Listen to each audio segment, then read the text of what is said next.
പത്തരമാറ്റ് സീരിയലിന്റെ latest episode review ആണ് പറയുന്നത്. അങ്ങനെ നവ്യയുടെ മനസ്സാകെ പോകുകയാണ്. അമ്മ കനകദുർഗ വന്ന് പറഞ്ഞ ആ ഒരു സത്യം, അതായത് അഭി തന്നെയാണ് ചന്തുമോളുടെ അച്ഛൻ എന്ന വിവരം കേട്ടതിൽ പിന്നെ അവൾക്ക് ശരിക്കും ഒന്ന് ശ്വാസം വിടാൻ പോലും പറ്റുന്നില്ല. ഒരു 99% അത് ശരിയാണെന്ന് തോന്നുന്നുണ്ടെങ്കിലും ആ ഒരു ശതമാനം സംശയം ഇപ്പോഴും അവളുടെ ഉള്ളിൽ ബാക്കി നിൽക്കുന്നുണ്ട്. ആദർശിനെ രക്ഷിക്കാൻ വേണ്ടി എല്ലാവരും കൂടി മനഃപൂർവ്വം അഭിയെ ഇതിലേക്ക് വലിച്ചെഴുക്കുകയാണോ എന്നൊരു ചിന്ത അവൾ അലട്ടുന്നുണ്ട്. സത്യം എന്താണെന്ന് 100% ഉറപ്പിക്കുന്നതുവരെ അഭിയുടെ കൂടെ തന്നെ നിൽക്കണമെന്നും ഇനി അവൻ തന്നെയാണ് കുറ്റവാളി എന്ന് തെളിഞ്ഞാൽ പിന്നെ ഒട്ടും ദയ കാണിക്കാതെ അവനെ അങ്ങ് തീർക്കണമെന്നൊക്കെ നവ്യ ഇങ്ങനെ മനസ്സിൽ ഉറപ്പിക്കുന്നുണ്ട്. ഈ ഒരു വലിയ സത്യം പുറത്തു കൊണ്ടുവരാൻ വേണ്ടിയിട്ട് നവ്യ തന്റെ ഏറ്റവും അടുത്ത കൂട്ടുകാരുടെ സഹായം തേടാൻ തീരുമാനിച്ചു. ഒരു DNA ടെസ്റ്റ്, അതും ആരും അറിയാതെ വളരെ രഹസ്യമായി തന്നെ ചെയ്യണം. ആ കാര്യം ആലോചിക്കുമ്പോൾ അവളുടെ ഉള്ളിൽ വല്ലാത്തൊരു പകയും സങ്കടവും ഒക്കെ മാറി മാറി വരുന്നുണ്ടായിരുന്നു. ഒട്ടും പ്രതീക്ഷിക്കാതെ വമ്പൻ ടെസ്റ്റ് നിറഞ്ഞ എപ്പിസോഡ് തന്നെയാണ് കേട്ടോ ഇനി വരാൻ പോകുന്നത്. അപ്പോൾ നിങ്ങൾക്ക് ഈ ഒരു ചാനൽ ഇഷ്ടമാവുകയാണെങ്കിൽ ലൈക്കും ഹൈപ്പും ഒക്കെ ചെയ്ത് സബ്സ്ക്രൈബ് ചെയ്യാൻ മറക്കല്ലേ കേട്ടോ. അങ്ങനെ അനന്തപുരി വീട്ടിൽ നവ്യ ഓരോ നിമിഷങ്ങളും വല്ലാത്ത വെപ്രാളത്തിലായിരിക്കും. അമ്മ പറഞ്ഞത് കള്ളമാവാൻ വഴിയില്ല. പക്ഷേ ഇതിനിടയിൽ വേറെന്തെങ്കിലും കളി നടന്നിട്ടുണ്ടോ? ആദർശിനെ രക്ഷിക്കാൻ വേണ്ടിയിട്ട് ജ്വല്ലറിക്കാരുടെ മകനായ അബിയുടെ തലയിൽ ഇനി കുറ്റം മുഴുവൻ കെട്ടിവെക്കുന്നതാണോ? എന്തു തന്നെയായാലും ഒരു മരണം കൊണ്ടോ കടുത്ത തീരുമാനങ്ങൾ കൊണ്ടോ ഇതിനൊരു പരിഹാരം കാണുന്നതിന് മുൻപ് തന്നെ തനിക്ക് സത്യം അറിയണം. അതുവരെ ഇപ്പോൾ എങ്ങനെയാണോ പോകുന്നത് അതുപോലെ തന്നെ അങ്ങോട്ടേക്ക് പോകാമെന്ന് അവൾ സ്വയം പറഞ്ഞുറപ്പിച്ചു. ഇടയ്ക്കിടയ്ക്ക് അഭി പറയുന്ന ഓരോ കള്ളത്തരങ്ങളും ചിരിക്കുടുക്കയായിട്ടുള്ള അവന്റെ ആ ഒരു ആക്ടിംഗ് ഒക്കെ ഓർക്കുമ്പോൾ അവൾക്ക് വല്ലാത്ത ദേഷ്യം വരുന്നുണ്ട്. മിക്ക പെൺകുട്ടികളെയും പോലെ എടുത്തു ചാടി ഒരു തീരുമാനമെടുത്തതിനു ശേഷം അവസാനം പശ്ചാത്തപിക്കാനൊന്നും നവ്യ തയ്യാറല്ല. കൃത്യമായിട്ടൊരു തെളിവ് കിട്ടട്ടെ, എന്നിട്ട് വേണം അവനെ ഒരു പരുവമാക്കാന്. ഇപ്പുറത്ത് അഭിയും ജലജയും നല്ല പേടിയിലായിരിക്കും. നവ്യയുടെ മുഖത്തെ ഭാവമാറ്റങ്ങളെല്ലാം തന്നെ ആ ഒരു വെപ്രാളമെല്ലാം തന്നെ അഭി ശ്രദ്ധിക്കുന്നുണ്ട്. അവൻ ജലജയോട് ചെന്നിട്ട് ഈ ഒരു കാര്യം പറഞ്ഞു. നവ്യ സത്യം അറിഞ്ഞു കാണുമോ എന്ന പേടിയിലാണ് ജലജ. ആ മുറിക്കുള്ളിലെ മാരകായുധങ്ങളൊക്കെ മാറ്റിവെക്കണം. അവൾ എപ്പോഴാ നിന്നെ കൊല്ലാന്നൊന്നും പറയാൻ പറ്റില്ലല്ലോ എന്നൊക്കെ പറഞ്ഞ് ജലജ അവനെ ഭയപ്പെടുത്താണ്. പക്ഷേ അഭിക്ക് അത്ര വിശ്വാസമല്ല. നവ്യ സത്യം പറഞ്ഞിരുന്നെങ്കിൽ അവൾ ഇപ്പോൾ തന്നെ ഇങ്ങനെയൊന്നല്ല പെരുമാറുക. അവൾ ഇപ്പൊ തന്നെ അങ്ങ് പൊട്ടിത്തെറിച്ചേനെന്നാണ് അവന്റെ വിചാരം. എന്തായാലും ഇതൊന്ന് പരീക്ഷിക്കാമെന്ന് വെച്ച് അവൻ നവ്യയുടെ അടുത്തേക്ക് ചെല്ലാണ്. നവ്യെ, നിന്റെ അമ്മ നിന്നോട് എന്താ പറഞ്ഞത് എന്ന് അവൻ ചോദിക്കുമ്പോൾ നവ്യക്കങ്ങ് കലിതുള്ളാണ്.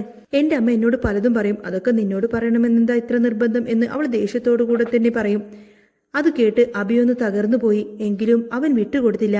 നിന്റെ മുഖത്ത് വല്ലാത്തൊരു മാറ്റം കാണുന്നുണ്ടല്ലോ എന്ന് ചോദിക്കുമ്പോൾ എന്നെ കൂടുതൽ ചോദ്യം ചെയ്യേണ്ടായെന്നും എന്റെ ഇഷ്ടത്തിന് ഞാൻ തീരുമാനങ്ങളൊക്കെ എടുക്കും, അതൊന്നും തടയാൻ ദൈവം തമ്പുരാൻ പോലും വിചാരിച്ചാൽ നടക്കില്ല എന്നും കൈ ചൂണ്ടിക്കൊണ്ട് തന്നെ അവൾ പറഞ്ഞപ്പോൾ അഭി ശരിക്കും അങ്ങ് ഞെട്ടിപ്പോയി. അഭിക്ക് മനസ്സിലായി നവ്യ ഇപ്പോൾ ഒരു തരം ഭ്രാന്തമായ അവസ്ഥയിലാണെന്ന്. അവൻ ജലജയുടെ അടുത്തേക്ക് ചെന്ന് കാര്യം പറഞ്ഞു. അവൾ സത്യം അറിഞ്ഞിട്ടുണ്ടായിരിക്കാം, പക്ഷേ അവൾ ഇപ്പോഴും അതിലൊന്നും ഉറപ്പില്ല. അതുകൊണ്ട് അവളെ അവളുടെ വഴിക്ക് വിടാതെ നീ തന്നെ നോക്കിക്കൊള്ളണമെന്ന് ജലജ ഉപദേശിച്ചു. പിറ്റേ ദിവസം തന്നെ ജ്വല്ലറിയിൽ മാനേജറായി അഭിക്ക് ജോയിൻ ചെയ്യേണ്ടതാണ്. പക്ഷേ നവ്യയുടെ ഉള്ളിൽ മറ്റൊരു ചിന്തയാണ്. ഇവനെ പോലൊരു കള്ളനെ ആ വലിയ ജ്വല്ലറിയിൽ മാനേജറായി കഴിഞ്ഞാൽ അത് പിന്നീട് തനിക്ക് തന്നെ വിനയാവുമോ? തന്നെ വിശ്വസിച്ച് മോഡലായ ഡേവിഡ് സാറിനെ ചതിക്കുന്നത് പോലെയാവില്ലേ അത്? ആലോചിച്ചു വന്നപ്പോൾ അഭി തൽക്കാലം ജോലിക്ക് പോകണ്ട എന്ന് തന്നെ അവൾ തീരുമാനിച്ചു. ഡേവിഡ് വിളിച്ചപ്പോൾ നവ്യ ഈ ഒരു കാര്യം അറിയിക്കുകയും ചെയ്തു. അഭി വരുമെന്ന് വിചാരിച്ചിരുന്ന ഡേവിഡ് ഇത് കേട്ട് അമ്പരന്ന് പോയി. എന്താ കാര്യമെന്നറിയാൻ വേണ്ടിയിട്ട് ഡേവിഡ് നവ്യെ അടുത്തേക്ക് വിളിച്ചു വരുത്തി. ഡേവിഡിനെ കണ്ടപ്പോൾ നവ്യ പറയുന്നുണ്ട്, അവൻ മൂർത്തീസ് ജ്വല്ലറിൽ ചില തരികിടകളൊക്കെ കളിച്ചിട്ടുണ്ട്, അതുകൊണ്ട് ഇവിടെയും അവൻ അത് ആവർത്തിച്ചാൽ അത് എനിക്ക് കൂടി മോശമാവില്ലേ എന്ന്. പക്ഷേ ഡേവിഡിന് മനസ്സിലായി എന്തോ വലിയ പ്രശ്നം നടക്കുന്നുണ്ടെന്ന്. നവ്യ ഒടുവിൽ ആ ഒരു രഹസ്യം തുറന്നു പറഞ്ഞു. ചന്തുമോൾ എന്ന കുട്ടിയുടെ അച്ഛൻ അഭിയാണെന്ന് തന്റെ അമ്മ പറഞ്ഞ കാര്യവും എല്ലാം അത് മൂടിവെക്കാൻ ശ്രമിക്കുന്നതാണെന്ന സംശയവും അവൾ വെളിപ്പെടുത്തി. ഇത് കേട്ട ഡേവിഡ് ഉള്ളിലൊന്ന് ചിരിച്ചു. സത്യങ്ങളെല്ലാം നേരത്തെ അറിയാവുന്ന ഡേവിഡ് ഇപ്പോൾ നവ്യയെ തന്റെ വഴിക്ക് കൊണ്ടുവരാൻ വേണ്ടിയിട്ട് ഒരു നാടകം കളിക്കാൻ തന്നെ തീരുമാനിച്ചു. നവ്യയുടെ അമ്മ പറഞ്ഞതെല്ലാം കള്ളമാണെന്നും ആദർശിനെ രക്ഷിക്കാൻ വേണ്ടിയിട്ട് അവർ അഭിയെ കരുവാക്കുവാണെന്നും ഡേവിഡ് അങ്ങ് തട്ടിവിട്ടു. ആദർശും അനഘയും തമ്മിലുള്ള ബന്ധം ബിസിനസ് വൃത്തങ്ങളിൽ എല്ലാവർക്കും അറിയാവുന്നതാണെന്നും അമ്മ നിന്നെ പറ്റിക്കുവാണെന്നൊക്കെ കേട്ടപ്പോൾ നവ്യ വീണ്ടും ആകെ കൺഫ്യൂഷനിലായി. ഡേവിഡിന്റെ വാക്കുകൾ വിശ്വസിച്ച് അവൾ അഭിയെ ജോലിക്ക് പ്രവേശിപ്പിക്കാൻ തന്നെ സമ്മതിച്ചു. അഭി ജോയിൻ ചെയ്യുന്ന വിവരം അറിഞ്ഞപ്പോൾ അവനും ജലജയ്ക്കും വലിയ സന്തോഷമായിരുന്നു. നവ്യ ഇപ്പോഴും തന്നെ വിശ്വസിക്കുന്നുണ്ടല്ലോ എന്ന ആശ്വാസത്തിലാണ് അഭി. എന്നാൽ മറുവശത്ത് ആദർശും നന്ദുവും കൂടി ആ പഴയ ഡ്രൈവറുടെ മരണത്തിന് പിന്നിലുള്ളവരെ കണ്ടെത്തുന്നതിനുള്ള ശ്രമത്തിലാണ്. ജ്വല്ലറിയിലെ ഡേവിഡും മറ്റൊരാൾക്കും ഇതിൽ പങ്കുണ്ട് എന്ന് അവർക്ക് ഏകദേശം ഉറപ്പിച്ചു കഴിഞ്ഞു. നവ്യ അഭിയെ ഇത്രയധികം സപ്പോർട്ട് ചെയ്യുന്നത് കാണുമ്പോൾ അവർക്ക് നല്ല സങ്കടമുണ്ട്. സത്യത്തിൽ ഓരോന്നായി പുറത്തു വരുമ്പോൾ നവ്യക്കത് താങ്ങാൻ കഴിയില്ല എന്ന് അവർക്കറിയാം. രാത്രിയിൽ ഉറക്കം പോലുമില്ലാതെ കിടക്കുന്ന നവ്യയുടെ ചിന്തകൾ മുഴുവൻ ചന്തുമോളെയും അഭിയെയും കുറിച്ചാണ്. അബിയാണോ സത്യം പറയുന്നത് അതോ ഇനി തന്റെ അമ്മയാണോ? ഇതിനൊരു തീരുമാനം വരണമെങ്കിൽ DNA ടെസ്റ്റ് തന്നെ നടത്തണം. ആരെയും അറിയിക്കാതെ ലാബിൽ ജോലി ചെയ്യുന്ന തന്റെ കൂട്ടുകാരിയെ കണ്ടിട്ട് നവ്യ സഹായം ചോദിച്ചു. കൂട്ടുകാരി നവ്യയ്ക്ക് എല്ലാവിധ പിന്തുണകളും നൽകി. അബിയുടെയും ചന്തുമോളുടെയും മുടി സാമ്പിളുകൾ ശേഖരിച്ചുകൊണ്ട് തന്നെ നവ്യ അവൾക്ക് നൽകി. ഓരോ നിമിഷവും വല്ലാത്ത പിരിമുറുക്കത്തിലാണ് നവ്യ കടന്നു പോകുന്നത്. ഒടുവിൽ ആ ഒരു റിസൾട്ട് വന്നു. കൂട്ടുകാരി വിളിച്ചപ്പോൾ നവ്യക്ക് വല്ലാതെ പേടി തോന്നി. അവർ ഒരു പാർക്കിൽ വെച്ചുകൊണ്ട് തന്നെ കണ്ടുമുട്ടി. വിറക്കുന്ന കൈകളോട് കൂടി തന്നെ ആ ഒരു റിസൾട്ട് പേപ്പർ വാങ്ങിയ നവ്യ അതിലെ വിവരങ്ങൾ കണ്ട് ആകെ തകർന്നു പോവാണ്. ആ ഒരു ടെസ്റ്റ് റിസൾട്ട് പോസിറ്റീവായിരുന്നു. അബി തന്നെയാണ് ചന്തുമോളുടെ അച്ഛൻ എന്ന ആ ഒരു സത്യം ശാസ്ത്രീയമായി തന്നെ തെളിഞ്ഞിരിക്കുന്നു. ഇത്രയും കാലം തന്നെ പറ്റിച്ച ആ ഒരു കള്ളനെ ഇനി വെറുതെ വിടില്ല എന്ന് നവ്യ മനസ്സിൽ ഉറപ്പിച്ചു. അങ്ങനെ കടുത്ത തീരുമാനങ്ങൾ എടുക്കുന്നതിന് മുൻപേ തന്നെ അവൾക്കെല്ലാം കൂടി ഒന്നുകൂടെ ആലോചിക്കണം. ആ DNA ടെസ്റ്റ് റിപ്പോർട്ട് കയ്യിൽ ചുരുട്ടി പിടിച്ചുകൊണ്ട് തന്നെ നവ്യ ആ ഒരു പാർക്കിലെ ബെഞ്ചിലങ്ങ് ഒരു ശില പോലെ അങ്ങ് തകർന്നിരുന്നു പോയി. അവളുടെ കണ്ണുകളിൽ നിന്നും ഒഴുകുന്ന കണ്ണുനീരിനേക്കാൾ വലിയൊരു കനൽ അവളുടെ ഉള്ളിൽ പുകയുന്നുണ്ടായിരുന്നു.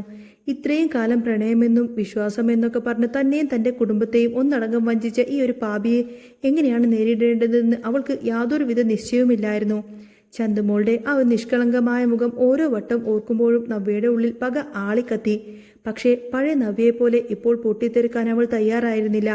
അബിക്ക് കൊടുക്കാൻ പോകുന്നത് വെറും ഒരു അടിയല്ല, അവന്റെ ജീവിതം തന്നെ തകർക്കുന്ന ഒരു 8ന്റെ പണിയായിരിക്കണമെന്ന് അവൾ മനസ്സിൽ ഉറപ്പിച്ചു.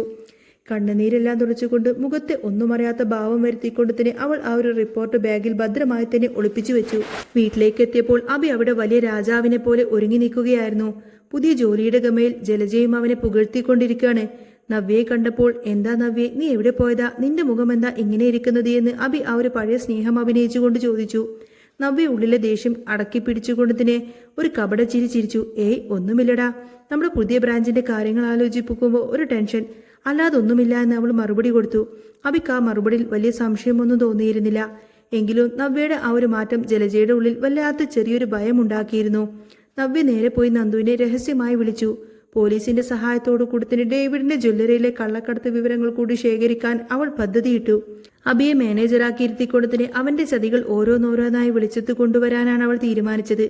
ദിവസങ്ങൾ അങ്ങനെ കടന്നുപോയി. AN ജ്വല്ലറിയുടെ പുതിയ ബ്രാഞ്ച് ഉദ്ഘാടന ദിവസം വന്നെത്തി. വലിയൊരു ആഘോഷമാണ് അവിടെ ഒരുക്കിയിരിക്കുന്നത്. ഡേവിഡും അബിയും വേദിയിൽ വലിയ ഗമയിലിരിക്കുന്നുണ്ട്. നവ്യയും ആദർശവും നന്ദുവും ഒക്കെ അങ്ങോട്ടേക്ക് എത്തി. ചടങ്ങിനിടയിൽ മൈക്ക് കയ്യിലെടുക്കുന്ന നവ്യ എല്ലാവരെയും ഞെട്ടിച്ചുകൊണ്ട് സംസാരിക്കാൻ തുടങ്ങി. ഇന്നിവിടെ ഒരു ജ്വല്ലറി മാത്രമല്ല ഉദ്ഘാടനം ചെയ്യാൻ പോകുന്നത്, വലിയൊരു സത്യം കൂടിയാണ് പുറത്തു വരാൻ പോകുന്നത് എന്ന് അവൾ പറഞ്ഞപ്പോൾ അബിയുടെയും ഡേവിഡിന്റെയും മുഖം അങ്ങ് വിളറി വെളുത്തു.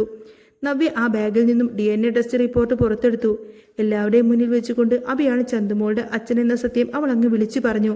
അബി അത് നിഷേധിക്കാൻ ശ്രമിച്ചുവെങ്കിലും ആധികാരികമായ ആ ഒരു റിപ്പോർട്ട് കണ്ട് എല്ലാവരും അങ്ങ് ഷോക്കേറ്റതുപോലെ നിൽക്കുകയാണ്. അതോടൊപ്പം തന്നെ നന്ദുവും പോലീസും ചേർന്ന് ഡേവിഡിന്റെ ജ്വല്ലറിയിൽ നടന്നുകൊണ്ടിരിക്കുന്ന കള്ളക്കടത്ത് സ്വർണം പിടികൂടി. ആദർശിനെ ഇത്രയും കാലം കള്ളനാക്കി ചിത്രീകരിച്ച ഡേവിഡിനെയും സ്വന്തം കുഞ്ഞിനെ തള്ളിപ്പറഞ്ഞ അബിയെയും പോലീസ് വിലങ്ങുവെച്ചു. ജലജ അവിടെ ഇരുന്ന് അലമുറയിട്ട് കരഞ്ഞുവെങ്കിലും ആരും അവരെ സഹായിക്കാനൊന്നും വന്നില്ല. അബിയെ ജീപ്പിലേക്ക് കയറ്റുമ്പോൾ നവ്യ അവന്റെ അടുത്തേക്ക് ചെന്നു. എടാ, നിന്റെ കള്ളത്തരങ്ങൾ കൊണ്ട് എനിക്കുണ്ടായ മുറിവുകൾക്ക് ഈ ശിക്ഷയൊന്നും തികയില്ല. പക്ഷേ നിന്നെ പോലൊരു പാപിയുടെ പേരിൽ അറിയപ്പെടാൻ എനിക്ക് താല്പര്യമില്ല എന്ന് പറഞ്ഞ് അവൾ ആ ഒരു താലിമാല പൊട്ടിച്ചെറിച്ച് അബിയുടെ മുഖത്തേക്കങ്ങ് വലിച്ചെറിഞ്ഞു കൊടുത്തു. ആദർശിന്റെയും അനഘയുടെയും നിരപരാധിത്വം തെളിഞ്ഞതോടുകൂടി തന്നെ ആ കുടുംബം വീണ്ടും ഒന്നായി.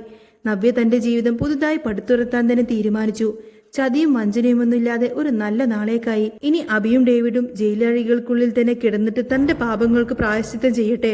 ഇതായിരിക്കും നവ്യ എടുത്ത ആ ഒരു കടുത്ത തീരുമാനം. അപ്പോൾ നിങ്ങൾക്ക് ഈ ഒരു ചാനൽ ഇഷ്ടമാവുകയാണെങ്കിൽ സബ്സ്ക്രൈബ് ചെയ്യാനും സപ്പോർട്ട് ചെയ്യാനും മറക്കല്ലേ കേട്ടോ. നെക്സ്റ്റ് വീഡിയോ ആയിട്ട് വരാം. ബൈ.